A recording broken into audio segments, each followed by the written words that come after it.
কলটা কেন ধরতেছ না? কি হয়েছে দোস্ত, কোন সমস্যা?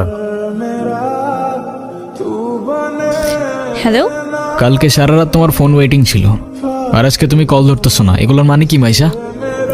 আরে তোমাকে বললাম না আম্মুর বাসার দিকে আসছি, এখানে তো নেটওয়ার্কের সমস্যা। কোথায় এখন তুমি? আমি বাসায়, আর কোথায় থাকবো? তোমার আশেপাশে কেউ আছে? হ্যাঁ, আম্মু আছে তো। একটু বের হইতে পারবো আজকে? আরে না, বললাম তো আম্মু আছে, আমি কিভাবে বের হব বলো?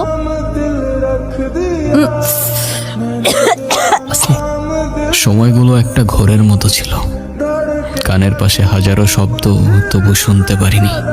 মনের মধ্যে শত প্রশ্ন, তবু বুঝতে পারিনি। আর চোখের সামনে সত্য ছিল, তবু দেখতে পারিনি।